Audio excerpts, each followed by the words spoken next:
مفتی طارق مسعود special. احادیث میں آتا ہے کہ آپ صلی اللہ علیہ وسلم کو موت کی تکلیف دوسروں سے زیادہ ہوئی ہے۔ آپ صلی اللہ علیہ وسلم فرمایا اوعکو کما یوعکو رجلان منکم، مجھے بخار میں اتنی تکلیف ہوتی ہے جتنی تم میں سے دو آدمیوں کو ہوتی ہے۔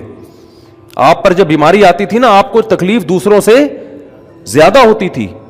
اور امی عائشہ رضی اللہ تعالی عنہا فرماتی ہیں کہ نبی صلی اللہ علیہ وسلم کا سر مبارک میری گود میں تھا جب آپ کی روح نکلی ہے، اور آپ کو آپ کی جو میں نے موت کی تکلیف دیکھی ہے، جس شدت میں آپ جس تکلیف میں تھے، اس کے بعد مجھے کسی کی موت کی جو آسانی سے کوئی دنیا سے گیا ہو نا، اس کے مرنے پر مجھے کبھی رشک نہیں آیا۔ رشک کا کیا مطلب؟ کہ بھئی یہ اتنی آسانی سے چلا گیا تو اس کا مطلب یہ زیادہ اچھا تھا، اور معاذ اللہ آپ صلی اللہ علیہ وسلم کے اعمال کم تھے، تو یہ تو ممکن نہیں ہے نا۔ کہتے ہیں مجھے کبھی کسی پہ رش نہیں آیا کہ آرام سے مر گیا تو بہت نیک ہوگا، ٹھیک ہے نا، بہت مشکل ہے سمجھانا۔ امی عائشہ فرماتی ہیں کہ یعنی امی عائشہ کی حدیث کا مفہوم بیان کر رہا ہوں کہ نبی صلی اللہ علیہ وسلم کی موت کے وقت جو تکلیف کی حالت تھی، اس کو جب سے میں نے دیکھا ہے، تو امی عائشہ کی بات کا خلاصہ یہ ہے کہ اب اگر میں کسی کو دیکھتی ہوں نا کہ آرام سے روح نکل رہی ہے، یعنی آرام سے مر رہا ہے، دنیا سے جا رہا ہے، تو مجھے اس پہ رش نہیں آتا کیونکہ بہت نیک ہوگا۔ کیا مطلب؟ اس کا نیک عمل سے تعلق بولتے کیوں نہیں ہے؟ لیکن ہمارے ہاں سارا مدار کس پر ہے؟ مرنے کے بعد شکل کیسی ہے اس کی؟ آڑا ترشا ہو گیا تو جہنم میں جا رہا ہے، اس کا مطلب۔ اور اگر مرا ہوا ہے، دانت کھلے میں، ایسا لگ رہا ہے مسکرا رہا ہے، تو سیدھا کہاں جا رہا ہے؟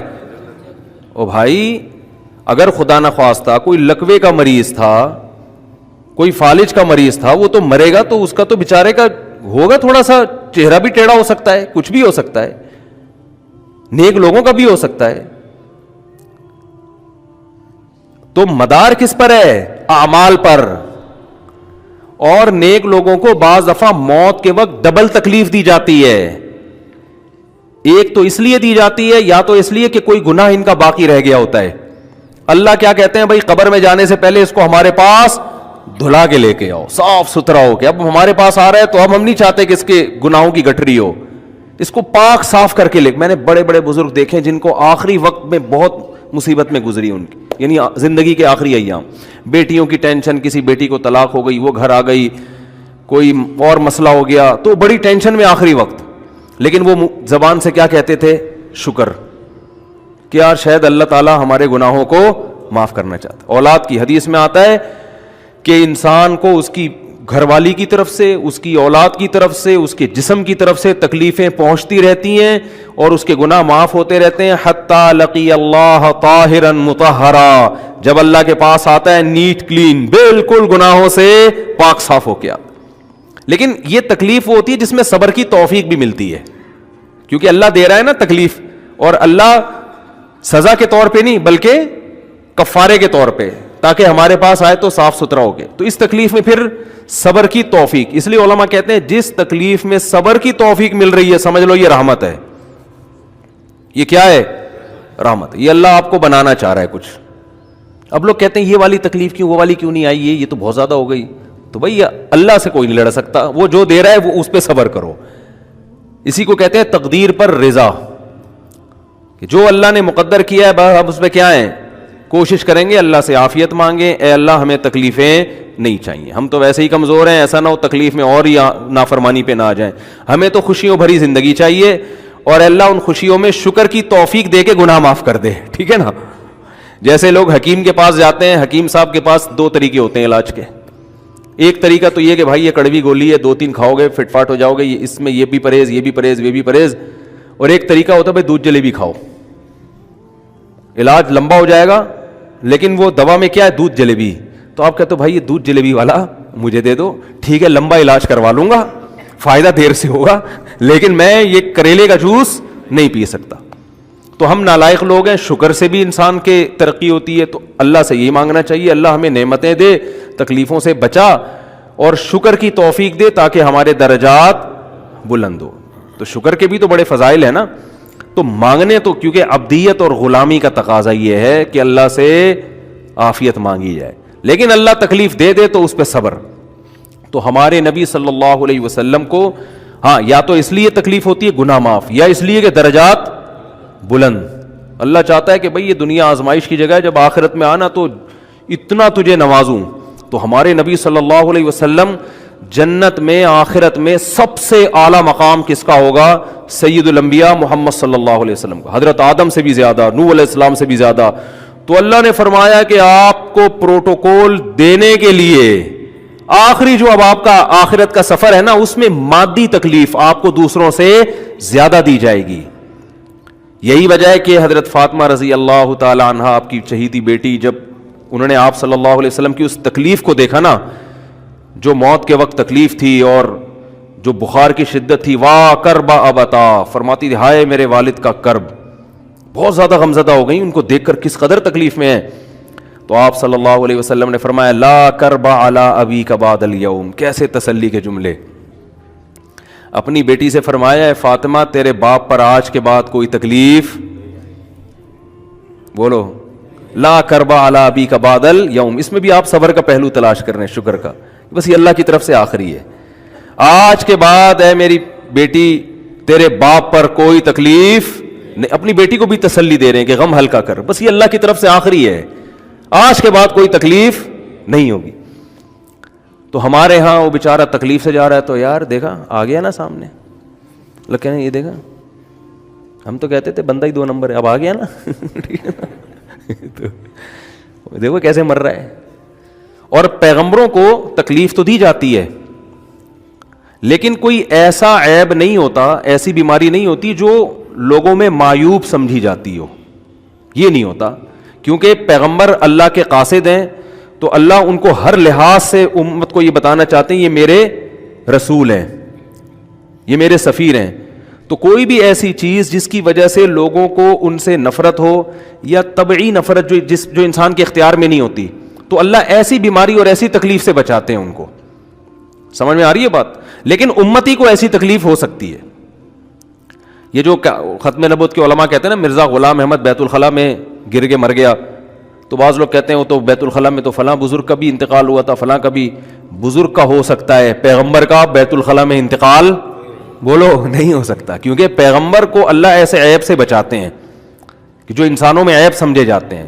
تو پیغمبر کو ایسی بیماری نہیں ہوتی، جیسے اچھوت کی بیماری ہے کہ کوئی ہاتھ نہیں لگا سکتا اس کو، ایسی بیماری پیغمبروں کو نہیں ہوتی. کوڑ کی بیماری پیغمبروں کو نہیں ہوتی، کیونکہ ایسی بیماری جس سے لوگ گھن کھاتے ہیں، ایسی نہیں. لیکن امتی کو ہو سکتی ہے، امتی کو ایسی بیماری ہو سکتی ہے، اللہ اس کے درجات کیا کرے گا؟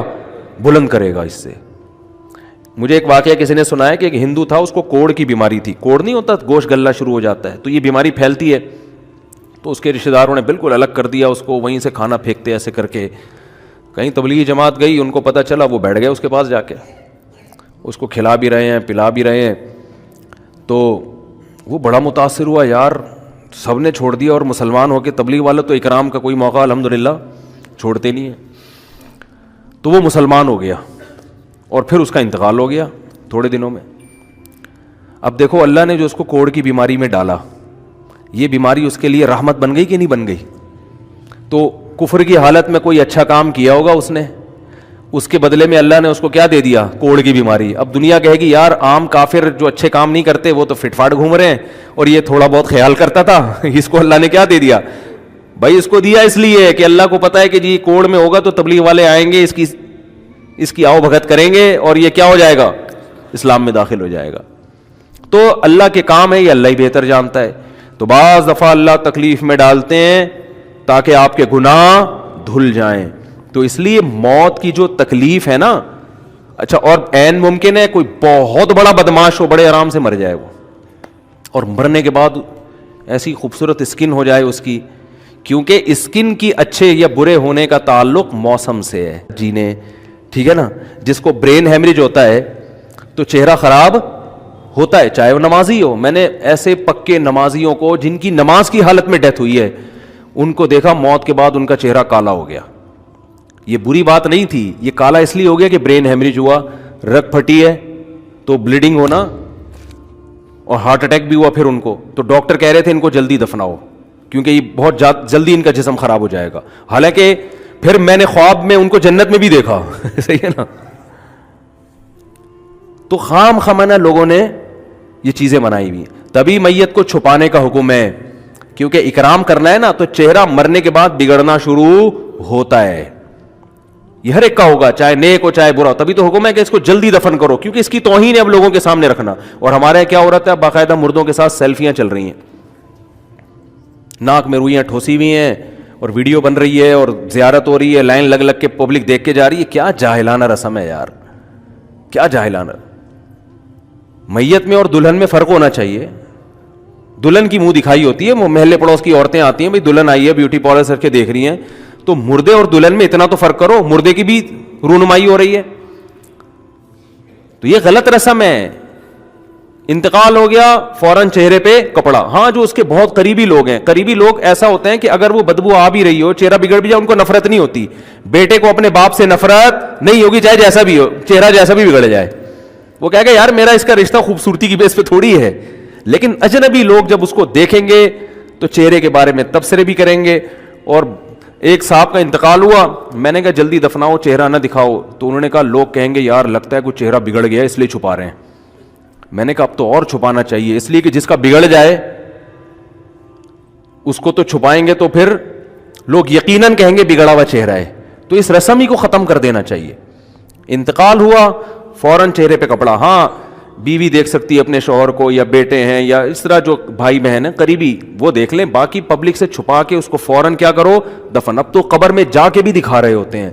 یہ اجمیوں کی گندی رسم ہے, بری رسم ہے. گندی کا لفظ میں نے تھوڑا سا زیادہ سخت استعمال کیا, لیکن مجھے اس سے زیادہ ہلکا لگ نہیں رہا کوئی لفظ.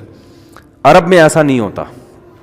سعودی عرب میں جو ہے نا, عرب لوگ بہت سی چیزوں میں ابھی بھی اسلام کے بہت قریب ہیں, بڑے خاندان. ہم لوگ چونکہ ہندوؤں کے ساتھ زیادہ رہے ہیں نا انڈیا میں, تو بہت سی چیزیں ہم نے وہاں سے کیا لی ہیں جو مذہبی لوگوں میں بھی آئی ہیں.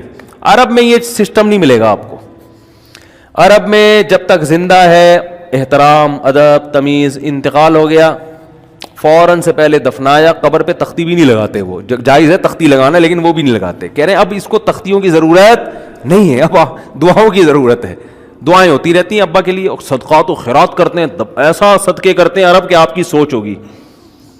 ایسی سخاوت ہے عربوں میں, اپنے ابا کے لیے اپنی اماں کے لیے دعائیں کرتے ہیں.